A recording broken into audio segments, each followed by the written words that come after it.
Vamos então entender aqui os tipos de motores de corrente contínua. Bom, a gente tem o motor de corrente contínua em série.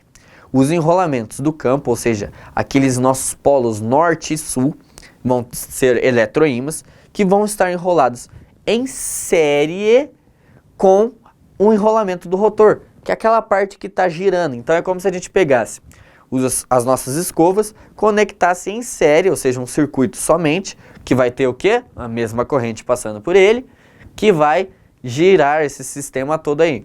Pelo textinho aqui, para ser mais bonito, mais técnico, os enrolamentos do campo, que consistem relativamente de algumas espiras de fio grosso, então a gente está trabalhando aqui com uma baixa resistência, são ligados em série com o enrolamento do rotor.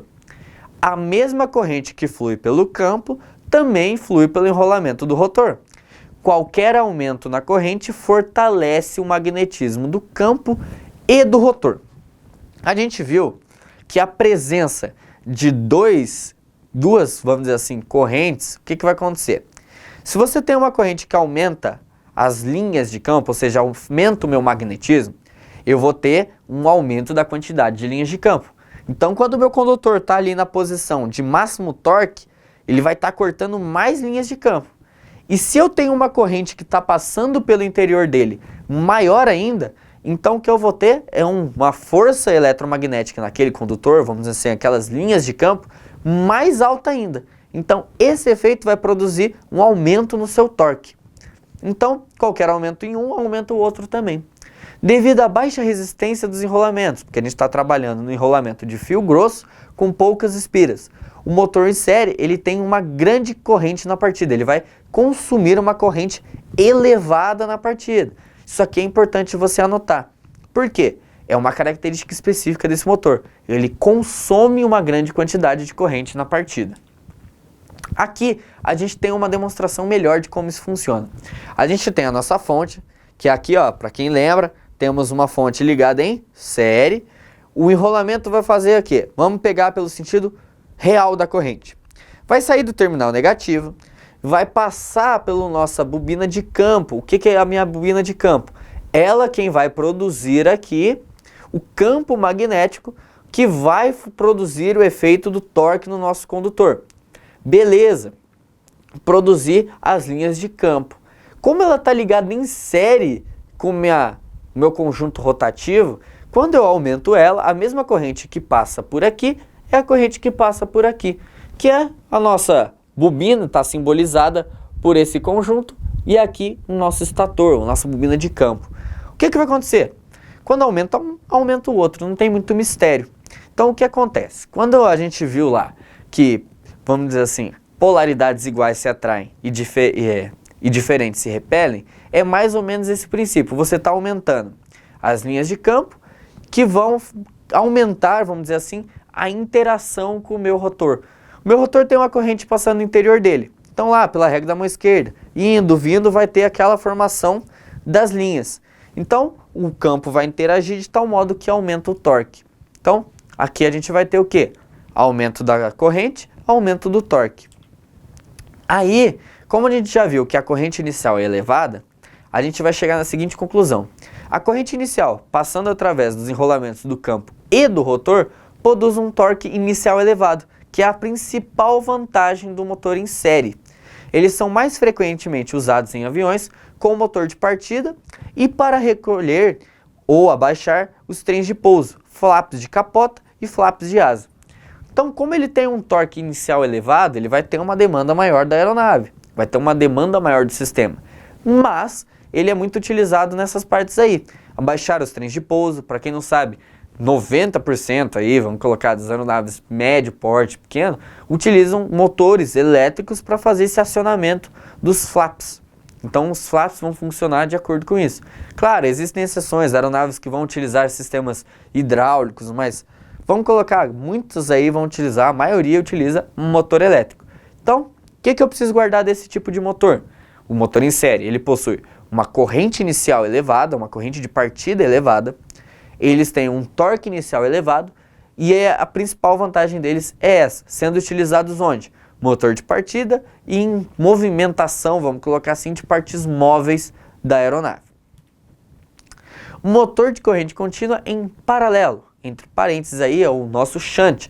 A gente já viu essa figura do shunt já lá em eletricidade básica, que é aquela resistência colocada em paralelo. Então aqui a gente já traz um pouquinho do que significa isso daí.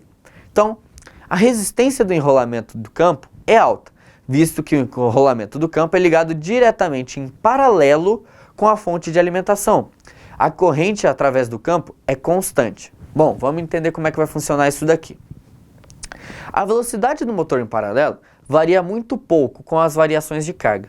Quando toda a carga é retirada, ele adquire uma velocidade um pouco maior do que a velocidade com carga.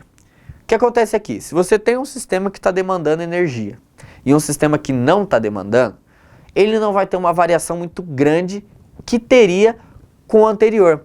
Você percebe até na sonoridade. Às vezes quando você aciona um motor, um flap, você escuta o motor tendo uma força maior no começo e depois ele vai embalando. É como se ele estivesse embalando. Aqui é um pouquinho diferente disso daí. A velocidade do motor em paralelo varia muito pouco. Ele é particularmente adequado para ser usado em velocidade constante, for desejada, ou quando um torque inicial não for tão vital no funcionamento. Ou seja, aqui a gente já tem uma característica de funcionamento, que é a seguinte: você não precisa de um torque muito grande na partida, mas você precisa que a velocidade desse funcionamento seja normal, ela continue, ela não tenha variações muito grandes. Aqui é a nossa figura de como ele vai funcionar. Aqui você tem um enrolamento diretamente ligado em paralelo com a fonte. Tem uma diferença do outro, né? A construção aqui parece até ser um pouco mais complexa, mas a gente está em mente que ele está em paralelo, então muda, né? É aquele conceito de série em paralelo que a gente já viu lá em eletricidade básica, sem muito mistério até aqui, né? E aí, como tudo em eletricidade, a gente viu que tem resistência em série em paralelo.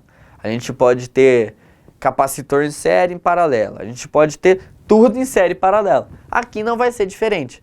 Se a gente já tem um motor em série e um em paralelo, a gente vai ter o misto, que a gente dá um nome aí de compound. No motor misto, diferencial, um aumento na carga cria um aumento na corrente e uma redução no fluxo total nesse tipo de motor. Estas duas características tendem a se autocompensar e o resultado é uma velocidade praticamente constante. Aqui a gente tem um aumento de carga que diminui a força do campo. A característica da velocidade torna-se instável. Raramente esse tipo de motor é usado em sistema de aeronaves. Então qual que é o problema aqui? Se você aumenta muito a carga, você diminui a força do campo. Então esse motor ele tende a variar o funcionamento. Então ele não tem uma capacidade de se adequar rapidamente às mudanças de carga. Aqui, ó, você tem a aplicação de um que tem a velocidade constante. Então, beleza. O outro tem um torque inicial elevado com uma corrente elevada. Então você tem características que são comuns na aeronave. Você precisa de um torque rápido, de uma força no início maior. Aqui você precisa que seja um movimento contínuo, como, sei lá, um compensador ou um trim, que é aquele ajuste fino de uma superfície de comando, que não necessita de um torque elevado, mas necessita de uma velocidade constante. Então você tem essas funcionalidades. Nas aeronaves não tem uma aplicação básica, uma aplicação que seja boa, uma variação na velocidade, ou que seja constante ou que tenha um torque. Aqui você não tem nenhum dos dois mundos. Então você vê que ele não é o adequado. Então, características que são boas guardar. Em série, corrente inicial elevada.